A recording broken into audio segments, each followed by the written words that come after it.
अच्छा सर, एक बात और बताइए सुशील जी, अब तो ये कहा जा रहा है कि 9 लोगों पर कार्रवाई होगी।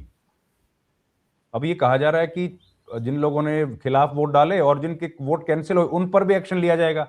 ये भी खबरें आ रही हैं। मगर भूपेंद्र सिंह हुड्डा जी की कल प्रेस कॉन्फ्रेंस थी जिसके अंदर बाकी भी नेताओं ने बात कही अपनी, जिसके अंदर अशोक अरोड़ा जी भी बोले थे, जिसके अंदर भारत भूषण बत्रा जी भी बोले थे, रघुवीर कादियान जी भी बोले थे। तो वहां ये क्लियर किया गया था कि हमारे जो वोट रद्द किए गए हैं वो बीजेपी के दबाव में आकर आरओ ने किए हैं, और वही उन्होंने गवर्नर को एक ज्ञापन दिया, उसमें भी ये कहा कि वो बीजेपी के एजेंट के तौर पे काम कर रहे थे। तो मुझे नहीं ठीक लगता है। कि वो उस जो अपना स्टैंड है उससे पीछे हटेंगे, क्योंकि अगर वो कार्रवाई करते हैं तो वो बीजेपी को क्लीन चिट देंगे। फिर तो वो क्लीन चिट क्यों देना चाहेंगे जब वो गवर्नर के पास एक मेमोरेंडम दे के आए हैं। तो ऐसा हम लोग क्यों कर रहे हैं सर कि हम लोग खाली कांग्रेस के कैंसिल की बात कर रहे हैं, बीजेपी वाले कैंसिलेशन की बात ही नहीं कर रहे? बीजेपी में खरीद फरोख्त नहीं हो पाती है क्या सर? नहीं, बीजेपी में अब एक कैंसिल हुआ है मगर उसकी लेके चर्चा नहीं है। अब एक चीज ये भी, कल किसी नेता ने निजी बातचीत में ये कहा था कि कई बार पेपर के अंदर नेचुरल डॉट्स होते हैं। अब वो जरूरी नहीं कि पेन से लगाए गए हों। अब इस मामले में क्या था ये मैं नहीं कह रहा हूँ, मतलब एक कांग्रेसी नेता ने ही मुझे ये बातचीत में कहा था कि कई बार पेपर में कई बार नेचुरल डॉट्स होते हैं। तो ऐसा भी हो सकता है कि अगर वाकई यही वजह रही है रद्द करने की, तो क्योंकि 4 पे वो प्रेशर बना रहे थे, तो जहां इनको मौका मिला होगा तो इन्होंने भी प्रेशर बनाया होगा उस पर। एक एक उनका भी मिल गया जब उनको।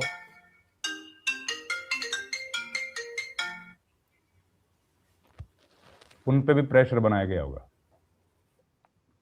जी जी। हम्म। तो एक व्यक्ति, मतलब वो प्रेशर में ही कैंसिल हुआ होगा, लेकिन बीजेपी का कोई विधायक दूसरी तरफ जा सकता है, इस पर कोई चर्चा की जरूरत मीडिया में है नहीं, मतलब यही हुआ इसका। बीजेपी का विधायक दूसरी तरफ क्यों जाएगा, सबसे बड़ी चीज ये आ जाती है। एक तो बीजेपी के अंदर डिसिप्लिन बहुत सख्त है। नंबर 2, बीजेपी रूलिंग पार्टी है। पार्टी, जो विपक्षी पार्टी का विधायक होता है वो रूलिंग पार्टी के हक में इसलिए जाता है, नंबर 1 तो अगले 3.5 साल जो बचे हैं उसमें वो अपने खुद के अपने हल्के के काम करवा सकता है, क्योंकि सत्ता के पास देने को काफी कुछ होता है। और दूसरी तरफ अगर कहीं जो खरीद फरोख्त के जो इल्ज़ाम कांग्रेस लगा रही है और जो वो बात कर रही है कि हमारे पास ऐसे मैसेजेस हैं जिसमें हम प्रूव कर सकते हैं कि पैसे ऑफर हुए, तो वो पैसे कांग्रेस ऑफर करेगी ही नहीं, क्योंकि उनको उनके पास जो नंबर्स थे वो इतने ज्यादा थे, 37 बहुत ज्यादा नंबर होता है। तो उनको कोई देखिए, बीजेपी के पास अगर शुरू के नंबर्स देखें तो 48 + 3 51, ठीक है। और 2 उनको उम्मीद थी शायद आईएनएलडी के मिल जाएंगे, तो वो इस नंबर से 2 सीटें जीतना चाह रहे थे, जबकि कांग्रेस को 37 से 1 सीट जीतनी थी। इसलिए कांग्रेस किसी को ऑफर कर रही होगी तो वो हजम नहीं होगा ना किसी को।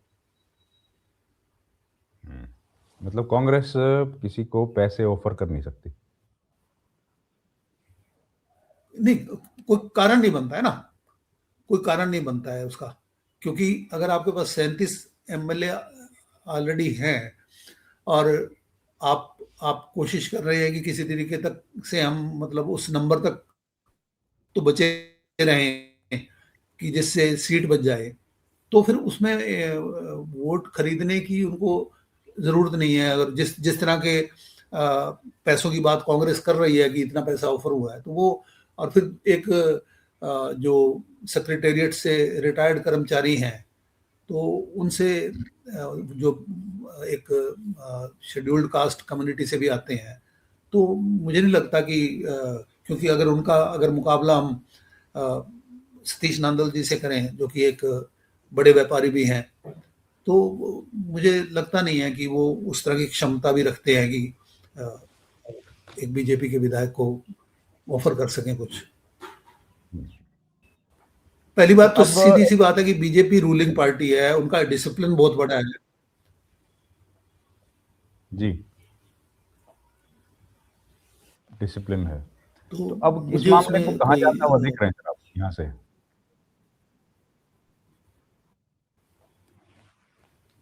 देखिए, दोनों को एक एक सीट जीतनी चाहिए थी नंबर्स के हिसाब से, दोनों ने एक एक सीट जीती है, यहां तक तो बात बराबर हो गई।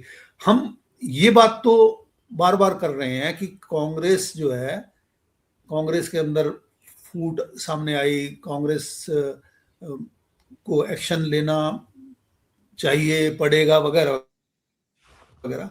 मगर सच्चाई ये भी है कि इसमें बीजेपी की भी बहुत बड़ी हार हुई है, कहीं ना कहीं उनकी रणनीति में चूक हुई है।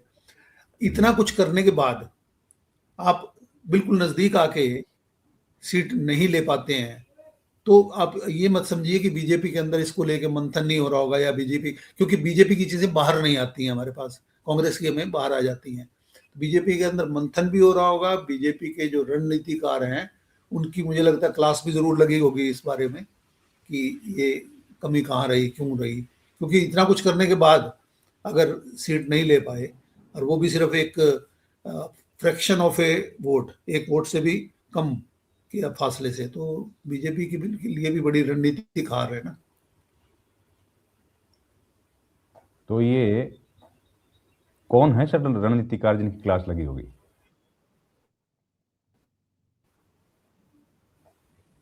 अब जिन लोगों की भी वहां पे एक तो जो ड्यूटी रही होगी, जिन लोगों ने भी अब नाम तो सामने नहीं आए, मगर कांग्रेस का ये भी कहना है कि कुछ 2 या 3 नेता जो है बीजेपी के शिमला तक भी पहुंचे हुए थे। तो जो भी लोग उसमें कोशिशें कर रहे थे, जो लोग वहां पे काउंटिंग में एजेंट बन के काम कर रहे थे, अगर उन्होंने इतना प्रेशर बढ़ाया कि आरओ कुर्सी से नीचे गिर गए, तो फिर कमी कहाँ रही, फिर क्यों हुआ ये सब? नहीं तो वो क्या मुख्यमंत्री भी होंगे रणनीतिकारों में? नहीं, वो मैं नहीं कह सकता कि इन्होंने ये रणनीति कार किसको बनाया हुआ था, ये तो मैं नहीं कह पाऊंगा।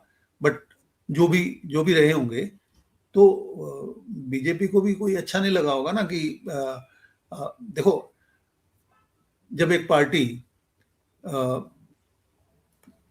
एक इंडिपेंडेंट अपनी ही पार्टी के सीनियर वाइस प्रेसिडेंट को खड़ा करती है, और उसके बाद ऐसा होता है जिसके अंदर खरीद फरोख्त तक के आरोप लगते हैं, जिसके अंदर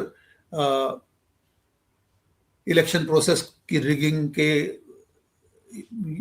आरोप लगते हैं, जो आपने भी पढ़ा होगा, जो उन्होंने कांग्रेस ने एक ज्ञापन दिया है राज्यपाल को, उसके बावजूद अगर आप एक वोट से कम फासले से जीत नहीं पाते हैं, हार जाते हैं, तो बीजेपी की तो ये रणनीति तो फेल हुई ना, तो उनको अच्छा तो नहीं लगेगा। अच्छा तो नहीं लगेगा, ठीक और कह रहे हैं बीजेपी आप। तो इलेक्शंस के मामले में, हाँ, इलेक्शंस के मामले में बीजेपी हर बहुत सीरियसली लेती है ना, वो इतना उसको लाइटली नहीं लेती है जैसे कांग्रेस या बाकी पार्टियां लेती हैं। वो तो एक एक सीट, राज्यसभा की तो खास तौर पे, क्योंकि राज्यसभा का चुनाव एक अलग तरह का चुनाव होता है, तो उसको तो बड़ा अलग तरीके से वो बड़े गंभीरता से लेती है। पर हमारी जानकारी तो ये है कि पूरे मामले को मनोहर लाल खट्टर ने मैनेज किया है, उनकी निगरानी में सब हो रहा था।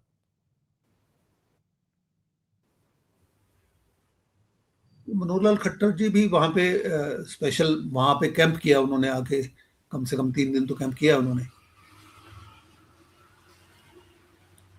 भाई सबसे बड़े लीडर तो वही है बीजेपी के हरियाणा में। बट वही है कि पार्टी के बीजेपी क्या के अंदर क्या है, वो उनकी मीटिंग्स में क्या डिसाइड होता है, कहाँ किसकी क्या जिम्मेवारी लगाई जाती है, वो बाहर नहीं आती है ना। जो जो तय जिम्मेवारी है वो तो सामने आ जाती हैं, और जो अंदर, अब ये जिम्मेवारी तो मीडिया को नहीं बताएंगे ना कि किसने कांग्रेस के वोटों को जो है खींच के लाना है, तो ये किसकी ड्यूटी लेकिन लगेगी, ये रणनीतिकार थोड़ा बताएंगे वो। लेकिन तो आप सिर्फ रणनीतिकारों देख की क्लास लगी सकते है, हैं। ये बात आप कह रहे हैं, रणनीतिकारों की क्लास तो लगी है। मुझे ये लगता है जिस तरह का बीजेपी मैंने जो किताब लिखी है उसमें भी मैंने बीजेपी की 3 पिलर्स जिस पे वो काम करती है वो लिखे हैं। गवर्नेंस के अंदर कई कई तरह के स्टेप्स आ जाते हैं, और सोशल इंजीनियरिंग, और तीसरा कंपेनिंग। कंपेनिंग के अंदर कितने माइक्रो लेवल पे अगर आप देखेंगे ना, विधानसभा या लोकसभा चुनाव में भी बहुत ही माइक्रो लेवल पे मैनेज किया जाता है। उसी तरीके से राज्यसभा में आप देख ही रहे हैं, आपने 2016 में भी देख लिया, 2022 में भी देख लिया और अब भी देख लिया। तो बड़े माइक्रो लेवल पे काम होता है, जहां राइट। हमें ये लग रहा था कि जब 37 विधायक हैं कांग्रेस के पास और ज्यादातर टिकटें एक ही भूपिंदर सिंह हुड्डा द्वारा दी गई हैं, तो ऐसे चांसेस कम लग रहे थे कि जो हमने ये सब कुछ देखने को मिला है ऐसी नौबत भी आ जाएगी, ऐसा नहीं लग रहा था, मगर फिर भी हुआ। तो आप इससे अंदाजा लगा सकते हैं कि बीजेपी जी बिल्कुल। कितनी गंभीरता से एक एक सीट को जीतने की कोशिश करती है। बिल्कुल ठीक बात है। चलिए सर, इस पर जो और अपडेट आएगा तो फिर आपसे जुड़ेंगे। आपने समय दिया, हमको समय दिया, बहुत धन्यवाद आपका। Thank you very much. जी जी, thank you sir, thank you. बहुत बहुत धन्यवाद शिवराज जी, बहुत बहुत धन्यवाद आपका भी, आपने मुझे मौका दिया जुड़ने का। धन्यवाद। Thank you sir, thank you.